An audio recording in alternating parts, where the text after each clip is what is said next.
Welcome to the Morning Formation. This episode is powered by Act Now Education. But here's where the kicker was, and this is what incepted Future Stars football clinic at the time. The kids weren't upset because they lost. They were upset because the friendship and the family environment that I created with them was going to go away because none of these kids went to the same elementary schools. Now that the season was over, they're not going to see them anymore. And when I seen that and realized that, I looked at my coaches and I said, we need to do this on a bigger scale.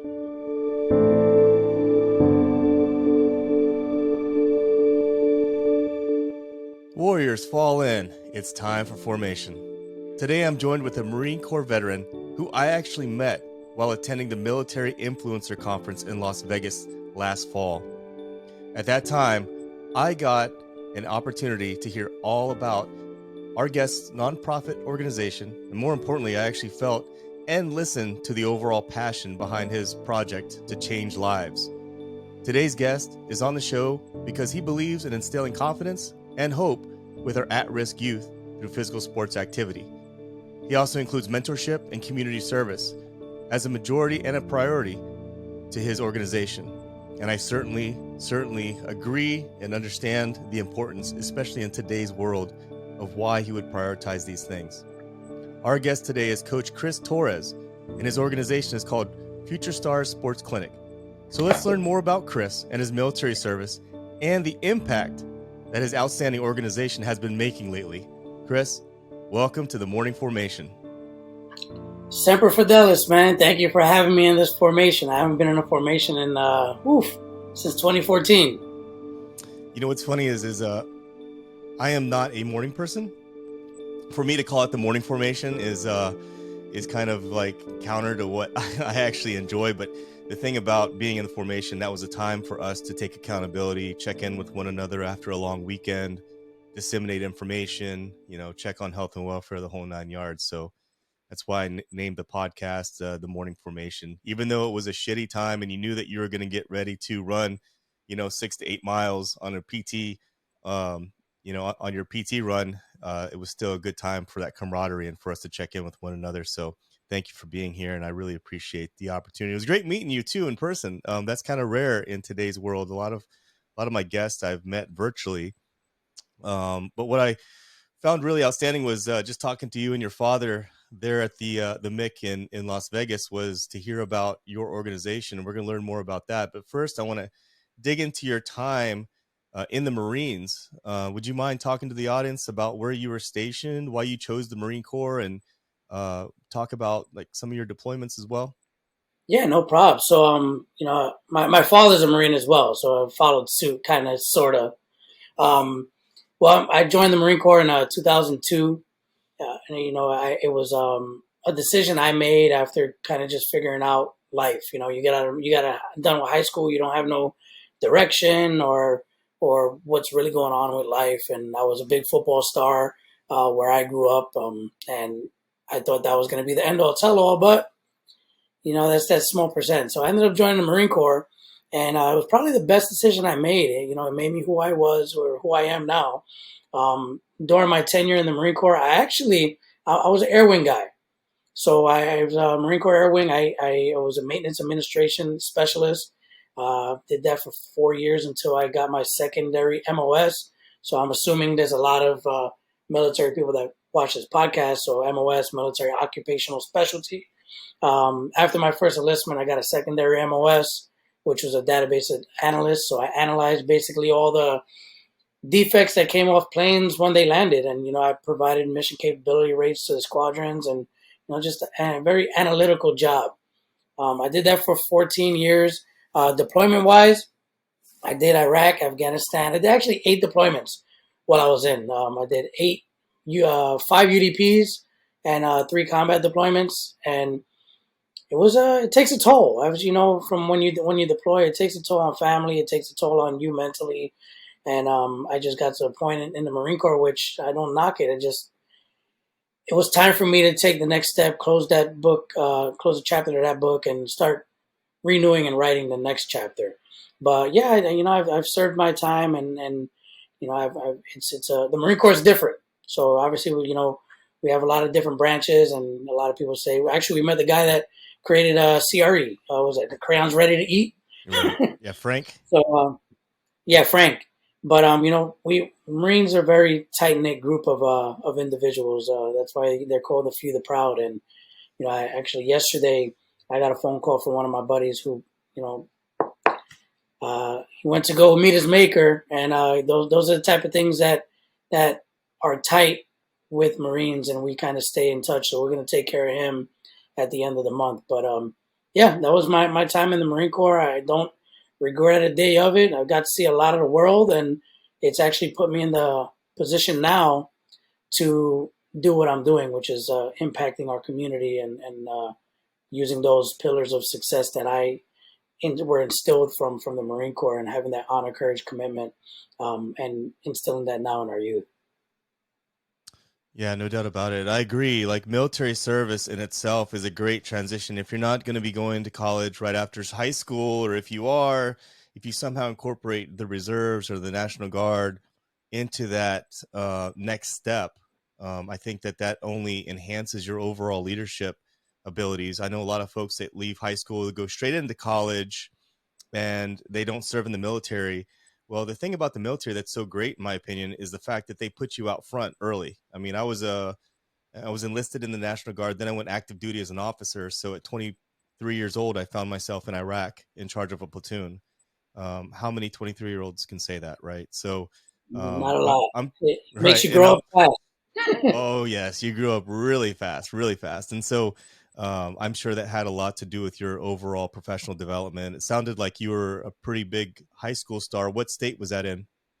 In the state of New Jersey, North Bergen, New Jersey, the North Bergen Bruins. So I was a running back there. It was good times, man. I still stay in contact with some of those guys that I played football with back in the day. As a matter of fact, one of them's my best friend. I was the best man at his wedding. He went on and played at Bryant University. We have a couple guys that made it D1. So I mean, it's a football sport in general, not just football, but sport in general is a very Right, almost military like right. um, ideal, organization. So Yeah, no doubt. I tell you what, in between the discipline that it takes for a collegiate athlete to go to practice, maintain grades, maintain time management, all those things, as well as like the military, it's at the end of the day, I think it's even more impressive to be a collegiate athlete, or more impressive to be in the military while going to college, because I think there's a whole nother side to professional development that also enhances as well. And all this led you to eventually start your nonprofit, which is Future Stars Sports Clinic. And so, would you mind yep, talking to us about what that's all about? man, uh, this thing is it's a great program. So Future Hmm. Star Sports Clinic incepted in 2017. I had just got back. I was actually a contractor now, so I contract for special operations, and I had just got back from Africa. And unfortunately, one of the Navy SEALs that were on one of the operations that passed during that operation that we were supporting, and it was very close to home. So at that point, I said, you know what? I had just had my son. My son is a 6 year old. He's six now. His first name is Captain. There's that military aspect again, right? Right. And I just said, you know what, I got to come back home. So I ended up leaving that job and working for mission planning, supporting Pentagon and program managers and stuff. And at that time, I told my wife, I was like, hey, I want to give back to the community. I want to start coaching football. I want to get back to my roots. And I went to the city here in Fort Walton Beach, Florida, and I asked if they needed any volunteers to coach. And what ended up happening was they did. And I showed up. And when I showed up, the head coach I was supposed to be coaching under didn't show up. So I became the head coach. And Hmm. what I took over a team, the Fort Walton Beach Bulldogs, which if I moved my camera, you'd be able to see them. I have them on my wall behind me. That team was 0-8 the year prior of me being there. And this is kids that are 8 to 10 years old. So we did a draft. They do a draft down here. So they get all the kids, and all the coaches get to run drills with them. And then they take you in. The coaches go in a room, and we basically pick from, whoever had the worst record last year, you get the first pick, just like normal drafts. And obviously we had the worst record because we were 0-8. And we drafted up, and at the end of that season, we were 8-0, and we were into the championship. And I mean, that's just astronomical changes. And the kids that are on our team, there was 19 of them. And the reason I know that is because I told every single one of them, you're not going to quit. And we start with 19, we end with 19. And how I know that, because I'm a big Eagles fan and I have a jersey that's number 19 that the kids got me at the end of the season. So fly Eagles fly, we're going to Super Bowl in 2 weeks. But we went into the championship undefeated and we lost. And obviously the kids were upset, but we've made extreme strides for the better. But here's where the kicker was, and this is what incepted Future Stars football clinic at the time. The kids weren't upset because they lost. They were upset because the friendship and the family environment that I created with them was going to go away, because none of these kids went to the same elementary schools. There's so many elementary schools down here. So now that the season was over, they're not going to see them anymore. And when I seen that and realized that, I looked at my coaches and I said, we need to do this on a bigger scale. And at that point, Future Stars football clinic was incepted. And what it did was we would do football leading up to football starting or signing up for the season. But what we would do is teach the fundamentals, how to play the game in a non-contact, non-competitive environment, basically creating a safe environment. So when they put a helmet on and they're in front of a coach, they have somewhat of an idea what's going on, which does two things. It makes the game safer, and it makes the game more strategic for the coach that's getting these kids. Instead of having to teach them from scratch, they have an idea. And that's what started this program. But we want it to be a step different from your normal clinic. We took these kids and teach them the fundamentals of the sport over 5 Saturdays in a row for free, because we get the community to back the program. And out of those 5 Saturdays, one of those Saturdays has nothing to do with football. And these are kids that are ages 6 to 13. And what we do is we take them and we do a community service event with those kids. So I think our first year we did a food drive. The second year we did a beach cleanup. And last year, which was our 5th year, we actually had 350 kids on the beach planting sea oats to preserve our beaches down here in Florida. 250,000 sea oats got planted last year by our program. So that's what delineates us from your normal conditioning and sports and drills clinic. So Yeah, it's absolutely amazing. So how many kids today do you currently serve? all right, so she's from 2017. We had 68 kids show up. 2018 was 110. 2019 was 150. 2020 was 250. 2021 was 250 again, right around the same. And last year we had 350. So we've impacted a lot of kids. Wow, it's growing, huh? And so that family environment that you created, would you say that it's very similar to sort of the environment that you experienced while you were in the Marine Corps, while you were stationed in certain places, or maybe even deployed? For sure. I mean, that a lot of those basic fundamentals and basic ideals that the Marine Corps has instilled in me, we're just instilling it at a lower level with these kids. And what we're doing is teaching them those 5 pillars of success that we implement over those 5 weeks, which is practice, teamwork, focus, discipline, and respect. Without those, I mean, that has a lot to do with sport, but it has to do a lot with life. And if you follow those at this, pivotal age, 6 to 13, you're going to be a future star in whatever you choose to be. That, no pun intended, that's why the name of the program is called Future Stars. And like I said, it was Future Stars Football Clinic. We've just recently changed the name to Future Stars Sports Clinic. And why we did that was because we're going to now implement 4 more sports over the next 2 to 3 years, which will allow us to impact 4 times as many youths in our community. And basically, we want to do this as a whole, because society right now, both me and it's not where I believe it should be. There's a lot of selfishness. There's a lot of Yes. not giving back, and this is the way that I believe I've been given a platform to impact our youth, so we can see change in the future. Again, there's that Yeah. word, future. I agree with you 1,000% on that. There's a lot of adults today that have gone through a lot, overcome obstacles, have experience, but are failing to reach back and share those lessons learned. And it's simple mentoring. And it's so funny how whenever I help someone, a young adult, navigate into what career field they want to get into, how other adults around me are kind of looking at me like, why do you care? Like, why are you? Because I get very passionate about it, because I do care. Like, I know what it's like, not understanding, not knowing, not having any guidance at all, when you're walking into something or going into something, whether it was, sort of getting into the military, or whether it was becoming an officer, deploying. A lot of times, I don't know about you, but I found myself walking into a dark room and not having anyone really to talk to or ask questions, that would give me the time of day. And then those times when I did have help or a mentor, it was really refreshing to make an informed decision. So at the end of the day, I really think that you are building future stars and future leaders. And I find it funny how sometimes how an unfortunate event like a coach not showing up sort of evolves into an opportunity like this, into now you're 300 kids strong and you're changing lives, for so Yep. many families out there, and I understand that your organization works specifically with the Florida Panhandle, right? Yes, sir. And you've expanded to a total of 5 sports now. Um, Talk about those sports, and whether or not you plan on expanding the geographical locations as well.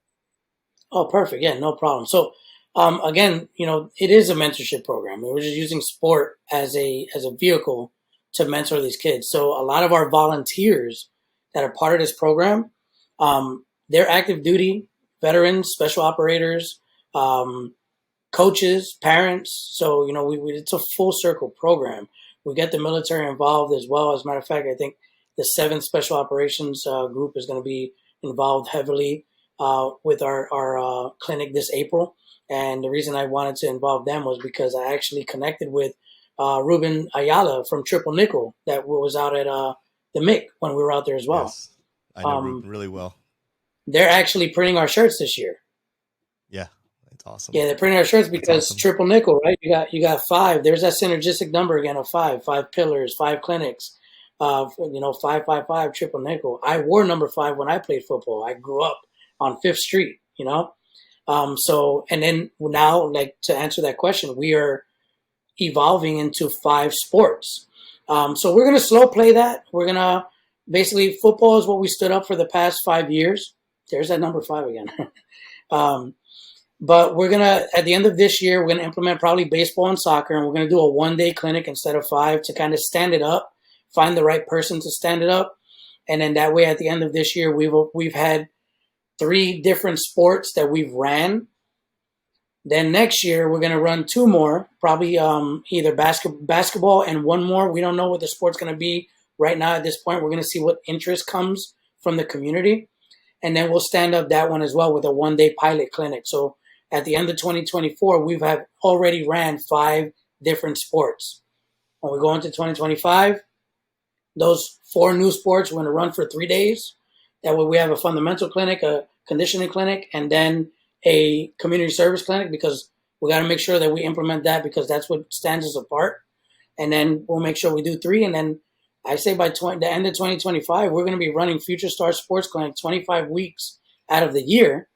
And when that's done, the baseline's there, the architecture's there, where now we have a headquarters here down in Fort Walton Beach, and we can pick this program up and take it to communities outside of Florida that need Future Star Sports Clinic to impact their community as well. So that is the manifestation. That is the idea. It's just getting there requires. I know you've heard the phrase. It takes a village. So we don't want these kids to pay $1 for this program. So we depend on the community, business sponsors, and everybody to just support this program so we can continue growing and continue impacting communities here and abroad. I'll tell you what, man, things like the Military Influencer Conference did an outstanding job as far as connecting so many folks. You mentioned Triple Nickel and you mentioned Ruben and Chris McPhee. That whole group in itself is an outstanding group. And then earlier you mentioned Frank Mantau. And Yep. the thing that I love about this, man, is like things are coming in circles. And it's like, they're helping you out. You're also supporting them. And I think that was the best thing about um, the Military Influencer Conference that took place. And I think it's absolutely amazing that they're going to be part of your journey to grow, and that you have such big aspirations going forward, and things have grown literally from 19 kids to over 300 kids now. You're doing a lot, and you're getting a lot done, and you're changing a lot of lives, man. And I got to give you mad praise for that, because I love mentoring. I love trying to get folks that are behind me coming up my path to make sure they don't have to have the same obstacles that I had, so they can be even better than me. And there's nothing better than seeing that over time, watching young adults evolve into a better professional than I was, making better decisions than I did.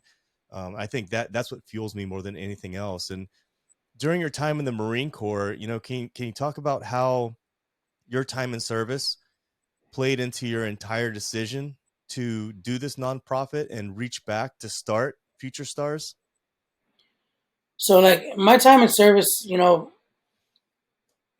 when I was promoted to when I got to the staff NCO ranks, it gets political. And I mean, you're an officer. You know how they Right. say you got the enlisted side and then you got the dark side. You know what I mean? Yes. Yes, I do. And you can. I noticed that when I was in and when I got promoted, and I realized, I'm gonna give myself a 2-year reenlistment and let me see what this really looks like. And I think within the military as well, we need some mentoring as well. And I think some people they get to a level of time and grade or even just rank, and they forget that it's about the institution, it's about the unit. Right. And when you forget that, you've kind of thrown away a lot of the basic information or basic values that you got when you went to boot camp. So when I seen that and I got out, that's one of the main reasons why I got out. But again, it was a decision I think I needed to make, which I didn't retire. So like I'm out on my own because I felt it was the right decision to make at the time, and it was. I don't regret a day of it. But it also allowed me to realize it's about the unit. It's not about me. And I actually had a conversation with Colonel Dwyer, who is the CEO of the 7th Special Operations Group. And man, if you ever get a chance to talk to any special operators, they're a different group of human beings. And, I got to talk to him to get his guys to come and volunteer. But Colonel Dwyer, in 2007, he was hit with an RPG. He's missing an arm. He's missing an eye. And that's one of the things he did tell me. And it stuck deep with me because, believe it or not, when he pulled his eye out in the conference room and he goes, "Hey, I want to tell you something because what you're doing is amazing. But my eye, if you look at it, I have an emblem in it. And he has the 7th Special Forces Group emblem in his eye." And he told me the whole story. And I said, I appreciate he didn't have to share that with me. That's near and dear to somebody's heart. And I appreciate that. But what he said after that, he goes, "I did it for a specific reason. And I put that emblem there. So when I wake up in the morning and I look myself in the face, and I look myself in the mirror and I see that emblem, it reminds me it's not about me. It's about the unit." And for everything he's gone through and what's going on, and it's just to hear somebody as humble as that just drives people like me to do this even more, to impact the youth, to impact and make change for the future. Because if you really think about it, what are we really doing? Everybody has a story, and our story should and always help and inspire other people to be better versions of themselves. Most definitely, man. When you said that about Colonel Dwyer, that it kind of gave me goosebumps. You you should have seen how I was driving home from that conversation.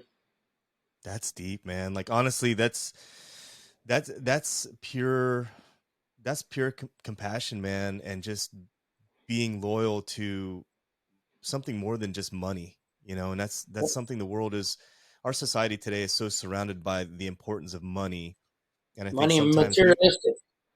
money, materialistic stuff, and we forget about the drive to take care of people and to help people out, and it's great to connect with folks like you, Chris, because at the end of the day, you're doing outstanding work for so many families out there, man. And I'm not just when I was reading your website and taking a look at some of the videos and stuff on there, and you're not just involved in holding camps, But from my understanding, you're also involved with programs to help kids pay for cleats. You're also involved with helping kids go to actual college football camps as well.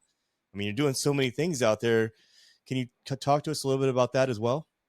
I'm glad you brought that up. So the cleats thing, that actually, it was mine. It's not really mine. So we had a participant that came into my program, and he was a participant when he was 10, and he was there for 3 years, and now he's a junior in high school, Anthony Gasaway, and now he's a volunteer for the program. So he's like getting promoted. Well, in 20, I think last 2 years ago was his freshman year in high school, and I didn't know, but his mom had told me and said, "Hey, Anthony didn't play football his freshman year." I was like, "Why? He had an ACL tear." I didn't know. I normally follow up, so bad on me. I always follow up with my kids. So I said, "Oh man, that sucks. How's his therapy going? How was surgery?" As a coach, that's the first thing you're gonna ask. And she said, "Everything's fine." He's from Navarre, Florida. Michael Carter, running back from the Jets, is from Navarre as well. And she told me, yeah, Michael has been texting him and walking through the process. I text Mike automatically. Hey, Mike, this is a good kid, man. Thank you for, it's not so often as a high school athlete, you have an NFL player telling you, hey, man, you're going to get through it. You know what I mean? Mm. And so long story short, at the end of our fourth annual Future Stars football clinic, my VP, also the guy who helped me set this program, who was a coach with the Bulldogs when we did the inception of this program, he wanted to do a fishing trip to commemorate, our fourth annual football clinic. And also it was my first year coaching middle school football. And we had a championship run. And he goes, hey, we're going to commemorate you winning your first championship in middle school. Kind of jinxed me because we lost in the first round of the playoffs. But he's like, we're going to go catch tuna. We want to catch the big fish. I said, okay. I said, plan it and we'll just make it happen. Just let me know how much. So I think that was in June when he called me, when he was planning it. And, when you say circles, because you said, everything comes back and comes around, it's full circle. I have my dad, who's also the veteran. He has this Air Force guy that comes and hangs out in the neighborhood. They talk politics and all that stuff. So I went to tell him about this fishing trip. I went to the house and he goes, hey, I got this one fishing charter. They're called All In or All In. And he gave me the card and I said, I think my buddy already planned it, but, I'll hold on to it and see what's up. And I let it be. My buddy calls me a month later, my VP, and says, hey, coach, it's all planned up. It's done. We need one more person to go on this trip. And you know what? The only person I was able to think about was Anthony. So I said, I got the perfect kid, man. We're going to bring Anthony. I'm going to pay for his trip. That way it's an opportunity. We're going on a 12-hour fishing trip. We're going to catch tuna. And he was like, cool, let's do it. So I text Anthony and his mom and say, hey, opportunity, fishing trip, 12 hours. You want to go? They said, yeah. A month after that, I reached in my wallet. I saw that All-In charter business card. I went on a limb. I took a picture, sent it to my VP. I said, hey, I don't know how deep you are with this reservation with the charter that you booked, but call these guys. I heard they're very good. Here's your first coincidence. When I sent him the picture, he calls me back and said, that's who we're going with. I'm like, wow, what are the odds of that happening, huh? No doubt. And this story is going to tie into this cleats thing. So give me one sec, man. I appreciate you. So I think a month after that, Anthony's mom messaged me and tells me, hey, coach, I want to talk to you about Anthony. And she calls me. She says, hey, Anthony's brother was murdered last week.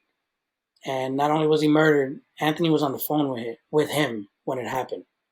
They were playing video games, Call of Duty, and everything just went out and nobody knew what happened. So his brother was older. He was a big, mentor for him for football. So I said, Mom, Anthony needs this trip. I can't say more of it. So October rolls around.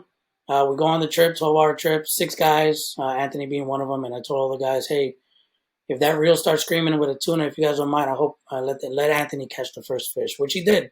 And those pictures are on our website. And we went out 3 hours, and then we ended up not catching any more tuna, but we caught like 350 pounds of fish. And Coach G, my VP, was like, hey, we're supposed to catch tuna. Coach, I'm kind of pissed. We paid good money for this. I say, man, it's not about you. It's about Anthony. It's about this kid. It's about the experience. And on our way back from the trip, Anthony was like, I got a chance to mentor him, but I hear Coach G talking with the deckhand. And the deckhand is an 18-year-old kid named Tyler, and they're talking about this fish that Coach G's dad caught in, shoot, I forget, but it was the biggest king mackerel that ever come in Destin, about 65 pounds. And come to find out, we were on the same boat that Coach G's dad caught that 65 pound mackerel, and Coach G's dad had passed away from COVID the year prior. So I looked at him and said, "You see, you're trying to be selfish, and you just had an opportunity to have closure with your dad. Now, how does this tie into this? The cleats. There's a foundation in Enterprise, Alabama called the Remember Michael Foundation. I met them through one of my sponsors. I went to my sponsor's open house, and I didn't talk to anybody except Mike and Michelle Smith. I didn't know what they were about, but I told them Anthony's story, and they got very quiet. And he goes, "We want to support what you do. We give kids cleats and this, that, and the other." So he gives me his card, and I didn't know anything about his foundation. He calls me the Wednesday after that and says, "Hey, Coach Torres, it's Mike Smith. I met you at CJ Signs and Designs." And he goes, "Me and my wife, we heard your story, and it hit a nerve. And the nerve it hit was because their son was murdered the day before Thanksgiving that same year. So it's the stories aligned." And so basically he goes, "Hey, Coach, I want to, help you out. I want to give cleats to kids." I said, "Well, so we have 350 kids. I don't know if you could do that, but I think we should do this. How about I recommend you start a scholarship?" And we call it the Remember Michael Scholarship in partnership with Future Star Sports Clinic. And what we'll do is we'll give that to an outstanding student athlete that comes and volunteers. Needless to say, who do you think our first nominee was, man? It was Anthony. It was Anthony. And it was a $250 scholarship, nothing too crazy. But we presented it to him in front of all the kids. And Anthony and his mom went to the car. They had their moment. Obviously, it's an emotional moment. It's still fresh. And I get a phone call from Anthony, and Anthony says, "Hey, Coach, I want to thank you for," this is a 15-year-old kid. "Coach, I want to thank you for nominating me for this scholarship." And the reason I did that, so, Michael's name doesn't get forgotten either, because Future Stars isn't going anywhere. So that partnership will always be there. But Anthony said, "Hey, me and my family are pretty well off. I have $50. I want to add it to the $250. And Coach, I want you to help me figure out how I can give kids cleats." So he started Cleats for Stars. Anthony did. And I created the logo for him. We put it on the website so he didn't have to start a nonprofit. That way it falls in with what we're doing. He said we call it Cleats for Stars because I want people to know where it incepted from. It incepted from Future Stars. And now, he's already, he's a 16-year-old kid, and we empowered him with doing that to remove the negativity that was currently in his life and provide positivity to show him and teach him how to give back, how to change people's lives. And, his life itself was impacted. And, that just shows you the program is working because nobody asked Anthony to do that. He did that on his own. So that's where Cleats for Stars came from. I know it was a little long-winded, but it's a story that people need to hear. It makes sense because I was looking at the website and I see Michael Foundation and I see your first nominee, and it ties everything in together, and it makes sense now, like who this person is, why it's so memorable and important for him to be the first nominee and the first recipient of this. So how old is he now? He's 15. Wow. Yeah. Amazing. 15 years old, and it's already running a nonprofit. And as soon as we started his campaign, he raised $3,000 in 24 hours. Wow. Absolutely amazing. Yep. I'll make sure that I put that in the show notes for this podcast. Yep. And we've already started giving cleats out to kids and everything. So cleats, equipment is as simple as them going to the site and requesting it. I go to Anthony and he makes the decision and we make the purchase and get it to the kids that need it. Yeah. There's so many branches involved with your nonprofit, like Cleats, Cleats for Stars. And then you also have the other program where you're paying for the students, the athletes to go to college, like real college football camps as well, right? Yes, sir. Those are all our student athletes that come from the local community high schools. They're affording their time as volunteers. Whatever residual funding we have left over for that year, if we have the funding, we take them and we take them to the Nick Saban Alabama football camp. We take them to any camp that's local. And all those 4 kids that we took last year were sophomores in high school. These are opportunities that they probably would have never seen. But again, all that is solely dependent on the community and people donating and sponsoring this program, because at the end of the year, we expend all that funding and then we do it all over again. It's a rinse and repeat process. So currently we are in the works of getting grant level sponsorship, which will kind of remove the financial burden so we can focus solely on making Future Stars what it's supposed to be, or Future Stars Sports Clinic what it's supposed to be, and not have any financial concern and just impact lives. So, I mean, it brings a smile and a gleam to my eye just knowing that that's going to come, because this program is just that genuine. Yeah, and just to underline again, Future Stars is a program that charges zero to the athletes that get involved with it, $0. Yep. So, I mean, there's really no excuses. I mean, especially in a Yep. world like today. I had a buddy of mine whose son is going to be graduating this year as a senior. Rewind back to 4 years ago, as he was going into high school, we would go to the gym and work out, and I was talking to his son about the importance of surrounding yourself with scholar athletes. You know, I was telling him, hey, if you hang out with 5 idiots, that makes you the sixth idiot. So I said, Yes. it's really important as you go into high school to hang out with scholar athletes. And I said, you know, because my own personal experience, I played football, wrestled, ran track in high school.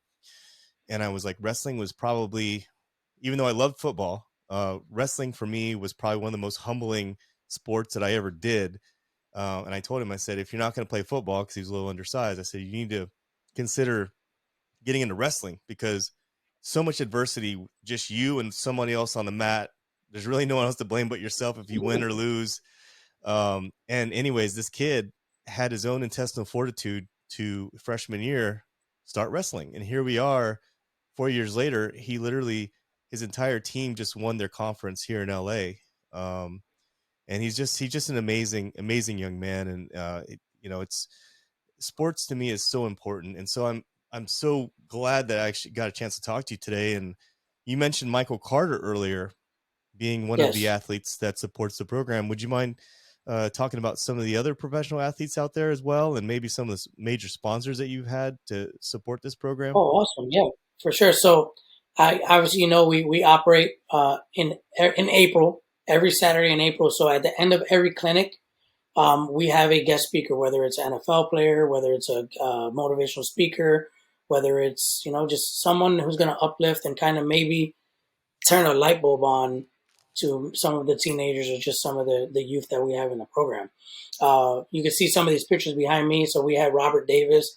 He played for the Eagles. You got another Eagle, Takeo Spikes, down there. So there's a lot of pictures that are actually here behind me. These are all athletes who have come to the clinic or that I know personally who support what we do.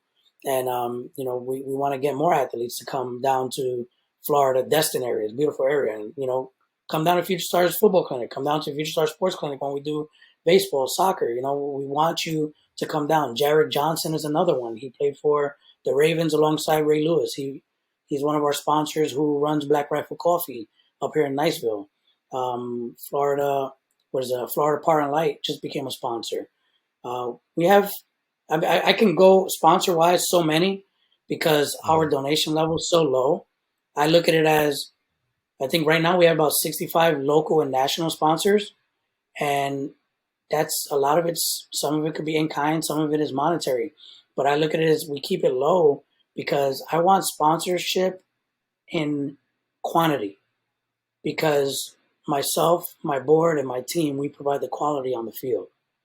And it's like I said earlier, it takes a village. So if this is something you believe in, and you believe in investing in our youth, you believe in sport, any type of sport, look at what we're doing. Look at what we're gonna bring to a city near you. Support it, donate it. In $10, $5. It doesn't have to be a lot, but it's gonna make a difference. And we've done so much with so little for the past 6 years. It's time to make the sky the limit, and that's where we need to really get behind. So if you're watching this, NFL players, if you know NFL players, put them in touch with us, put them on our website, and have them check the stuff out.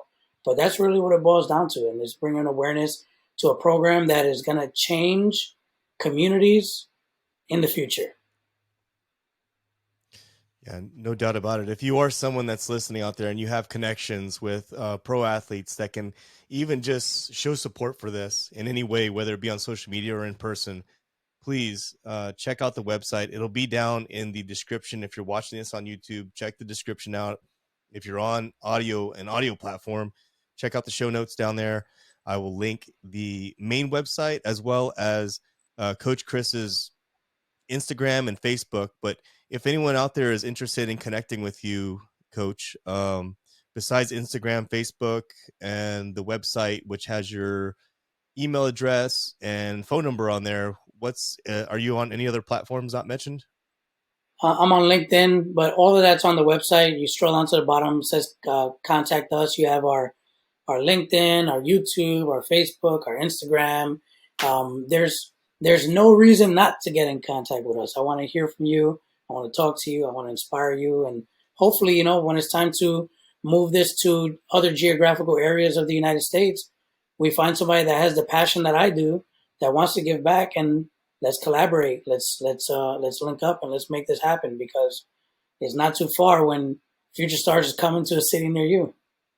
Yeah. If you have a love for sports and you have a passion for reaching back and helping out others and seeing the fruits of your labor, I mean, that's the biggest thing for me, is actually watching young adults grow into professionals is what energizes me and gets me, going and gets me fueled. So my hat's off to you for creating such a great organization, doing such a great job.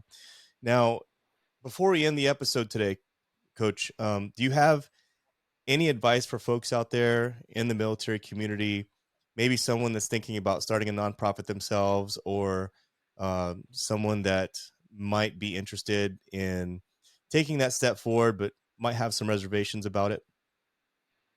I sure do. And I'm sure you can talk on this too once I say it. So if you are venturing on, becoming an entrepreneur, or becoming, running your own nonprofit of something that you believe in, um, it's like we were in Vegas, right? What's Vegas known for? It's known for betting. You go out there, you bet, play some craps, play blackjack, but you're taking a chance. Right. If you believe in what it is that you want to do, bet on yourself. Take the risk and bet on yourself. You know why I'm telling you that? And I'm looking directly at you if you're listening. Bet on yourself, because if you're going to bet on yourself, you can't lose. You're not going to lose if you bet on yourself. Just go ahead and go do it. And it's going to be tough. So it's not hard. It's not easy. If it was easy, everyone would be doing it. I can tell you right now, I'm still not where we need to be, but it's all part of the process, and you have to go through that process. You got to grind to get where it needs to be. None of people that have been successful are successful on their own. So you got to make sure that you grab, just like you said earlier, surround yourself with scholar athletes. One thing that my dad always told me: tell me who you hang with, I'll tell you who you are. So look at your surroundings, make sure you're around the right people, and take whatever you believe in and go full force and bet on yourself. Because if you're going to do that, you're going to be successful. And the one thing, like our slogan for Future Stars is, if we believe we can, then we will. All it takes is one person to believe in you. The rest is up to you.